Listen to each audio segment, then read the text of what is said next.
मेरी पत्नी ने मुझसे अलग होने के लिए कहा, इतना बड़ा झूठ। मेरा नाम रमेश है। मैं अपने आप को बहुत खुशकिस्मत मानता हूँ कि मेरी शादी रचना से हुई है। रचना और मेरी शादी घर वालों की मर्जी से हुई है।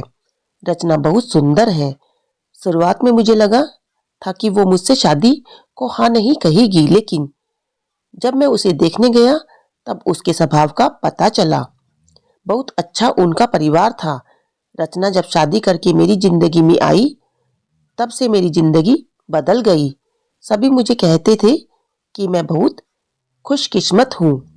अभी मेरी शादी को करीब 3 महीने ही हुए थे। मेरा सपना था कि मैं बड़े शहर में एक बड़ा शोरूम बनवाऊं कपड़ों का। मैंने रचना को इसके बारे में बताया। रचना को पता है कि यह मेरे लिए कितना बड़ा सपना है। मैं दिन रात इसी में लगा रहता हूँ।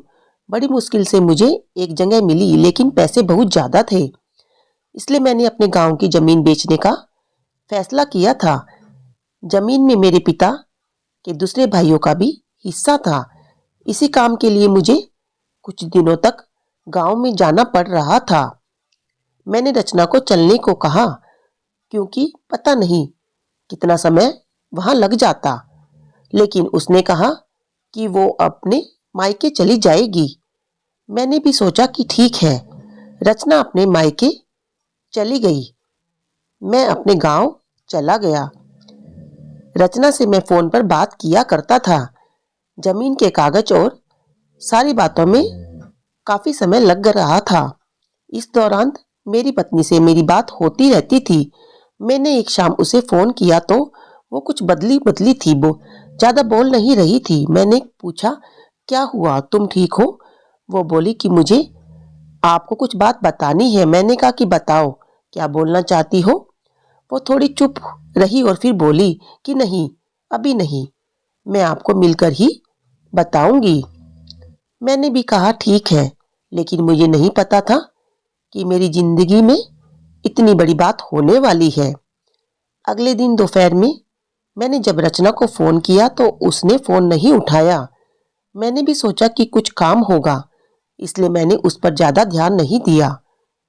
मैं सारा दिन अपने काम में उलझा रहा। काम भी जरूरी था, क्योंकि वो खत्म करके ही मैं जल्दी से रचना के पास वापस जा सकता था। दिन भर के काम के बाद मैंने फिर शाम को रचना को फोन किया, लेकिन इस बार उसका फोन स्विच ऑफ आ रहा था। फिर मैंने सोचा कि शायद किसी काम से गई होगी और मोबाइल स्विच ऑफ हो गया होगा। मैंने रात फिर किया, क्योंकि दिन भर बात होना नहीं रही थी, लेकिन रात में जरूर बात करते हैं।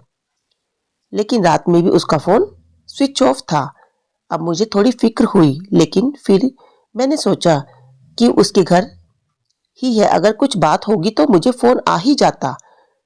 थोड़ा बहुत विचार करके मैं सो गया। मैंने सोचा कि उसके घर में किसी को फोन करूं, लेकिन रात में उस समय फोन करना मैंने उचित नहीं समझा, इसलिए मैं सो गया। सुबह उठते ही मुझे ख्याल आया कि रचना से बात करूं। सुबह भी मैंने फोन किया, लेकिन अभी भी वही बात, उसका फोन स्विच ऑफ ही था। अब मैंने उसकी मम्मी को फोन किया, लेकिन उन्होंने भी मेरा फोन नहीं उठाया। अब मुझे थोड़ी फिक्र होने लगी थी, क्योंकि किसी से भी मेरी बात नहीं हो रही थी। करीब 3 दिन तक रचना का फोन नहीं आया, ना ही उसकी माँ का। मैं अपने काम में लगा रहा। फिर एक शाम मेरी सास का फोन आया। मैंने पूछा कि रचना कहाँ है? वो बोली, रचना अपनी एक चचेरी बहन की शादी में गई है, शायद वहां नेटवर्क नहीं होगा, इसलिए बात नहीं हो पा रही है। मैं भूल गया था, रचना ने मुझे बताया था कि वो जाने वाली है। मेरी चिंता थोड़ी कम हो गई और मैं वापस अपने काम में दोबारा से लग गया। रचना वहां 5 दिन रुकने वाली थी, इसलिए मैंने सोचा कि शायद 5 दिनों तक मेरी रचना से कोई बात नहीं हो पाएगी। मेरा काम भी लगभग खत्म ही हो गया था।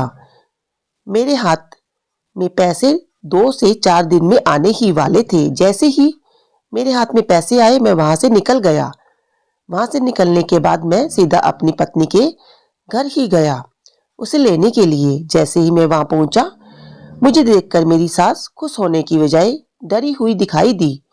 मैं थोड़ी देर वहां बैठा, उनसे पूछा कि रचना कहाँ है। वो बोली कि वो अभी नहीं आई है। मैंने बोला कि आई नहीं है, अभी तक उसका फोन भी नहीं लग रहा। मैंने कहा कि आप मुझे वहां किसी का नंबर दे दो, कितने दिन से रचना से बात ही नहीं हुई है। वो कुछ देर सोचती रही, फिर बोली कि अभी मेरे पास नहीं है, मैं आपको किसी से पूछकर देती हूँ। करीब 8 दिन हो गए मुझे रचना से बात किए। मुझे रचना पर गुस्सा आ रहा था कि उसका फोन स्विच ऑफ क्यों है, साथ ही उसका फोन काम नहीं कर रहा तो वो किसी के भी फोन से बात कर सकती थी, लेकिन उसने मुझसे बात नहीं की। मैंने सोचा था कि जब वो आएगी तो उसे जरूर डांटूंगा। मेरी सास का फोन नहीं आया। करीब 12 दिन हो गए। मैं उनके घर वापस गया, लेकिन अब वो घर पर नहीं थी, ना ही मेरा फोन उठा रही थी। अब मेरे मन में बहुत सारे विचार आने लगे कि आखिर बात क्या है जो रचना और उसके घर वाले मुझसे इस तरह का बर्ताव कर रहे हैं। मैंने उन्हें मैसेज किया कि अब मैं पुलिस के पास जाऊंगा। मेरी इस धमकी से शायद वो डर गई और उनका फोन आया। बोली कि बेटा, मैं तुम्हें कुछ बताना चाहती हूँ, तुम घर आ जाओ। अब मेरी चिंता बढ़ती जा रही थी। ऐसी क्या बात है जो यह सब मुझसे छिपा रहे हैं। मेरी पत्नी ने मुझसे 20 दिनों से बात नहीं की है। मैं अगले दिन उनके घर गया। मेरी सास का मुंह उतरा हुआ था। मैं बहुत गुस्से में था। मैंने जाते ही उन्हें जोर से चिल्लाते हुए पूछा कि कहाँ है रचना। मेरी सास मुझसे बोली कि बेटा, अब मैं जो तुम्हें बताने जा रही हूँ उस पर तुम्हें विश्वास नहीं होगा, लेकिन यही सच है। वो बोली कि रचना किसी के साथ भाग गई है। मुझे मेरे कानों पर विश्वास नहीं हुआ कि मैंने क्या सुना। मैंने बोला, आप कुछ भी बोलोगे और मैं मान जाऊंगा। मैं जानती हूँ तुम उसे बहुत प्यार करते हो, हाँ, लेकिन अब यही सच है, तुम्हें उसे भूलना होगा। हम लोग पुलिस के पास नहीं गए क्योंकि बदनामी होगी, इसलिए हम इस बात को तुमसे छिपा रहे थे। रचना मेरे साथ 3 महीने तक रही थी। जितना मैं उसे जानता हूँ वो ऐसा नहीं कर सकती थी, लेकिन उसकी माँ यह कह रही थी तो मैं कैसे ना मानता। मेरा मन अभी भी मानने को तैयार नहीं था। मेरी सास मेरे आगे रो रही थी, माफी मांग रही थी। इतनी बड़ी बात मेरे घर वालों को पता चली तो उन्हें विश्वास नहीं हुआ। रचना स्वभाव में बिल्कुल ऐसी नहीं लग रही थी। रचना की माँ को देखकर और मेरे घर वाले चुप रहे, कुछ कदम नहीं उठाया। मैं उनके साथ हुए इस धोखे को बर्दाश्त नहीं कर पाया। मैंने रचना को बहुत प्यार किया, मुझे कुछ भी हासिल नहीं हुआ। रचना नाम से मुझे नफरत हो गई मेरी जिंदगी में, पर इसका बहुत असर हुआ। और शोरूम की शुरुआत करने वाले उसके लिए मेरे पास अब सब कुछ आ गया था, लेकिन फिर भी मुझे अब कुछ करने का मन नहीं रहा। किसी के साथ बात करना, इतना बड़ा धोखा देना, कैसे खुश रह सकता था मैं चाहता था वो मुझे मिले, मैं पूछूं उसने ऐसा क्यों किया। धीरे धीरे समय बीतता गया। अब 7 महीने हो गए। मैं उसे भूलकर वापस जिंदगी में बिजी होने की कोशिश करने लगा। मेरा और उसके घर यहाँ से आना जाना हुआ। ऐसे ही मेरा ध्यान उनके घर की खिड़की पर पड़ा। मुझे दिखाई दिया कि खिड़की में रचना है। एक झलक सी मुझे देखी। मैंने उसी समय उसके घर का दरवाजा बजाया। मेरी सास ने दरवाजा खोला और वो मुझे देखकर डर गई। दरवाजा खुलते ही मैं अंदर जाने लगा। मेरी सास ने मुझे रोका, लेकिन मैं नहीं माना। अंदर से कमरे में गया तो रचना को देखकर मैं हैरान रह गया। रचना व्हील चेयर पर बैठी थी। रचना ने मुझे देखा और उसकी आंखों में आंसू आ गए। मैंने पूछा, ये क्या हुआ। रचना बस रो रही थी। मेरी सास बोली कि बेटा,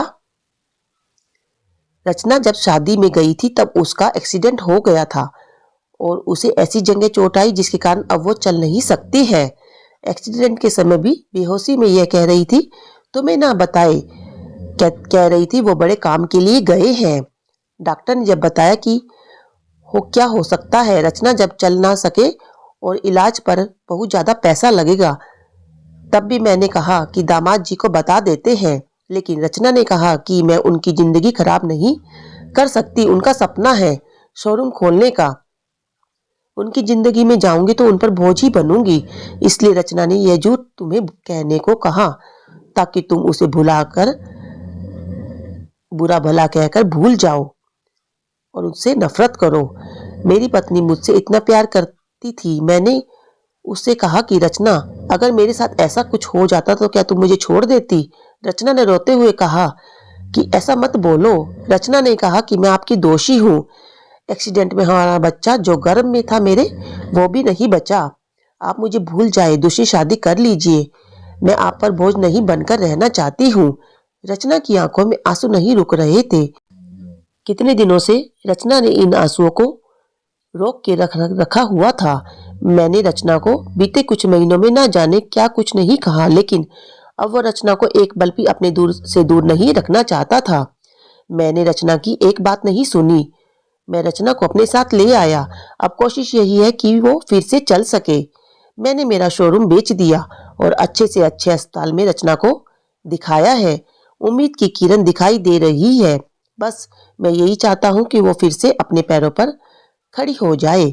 तो दोस्तों, कहानी आपको कैसी लगी हमें कमेंट बॉक्स में लिखकर जरूर भेजिए। वीडियो को ज़्यादा से ज़्यादा लाइक करें, शेयर करें। चैनल पर नए हैं तो चैनल को सब्सक्राइब करना बिल्कुल भी ना भूलें।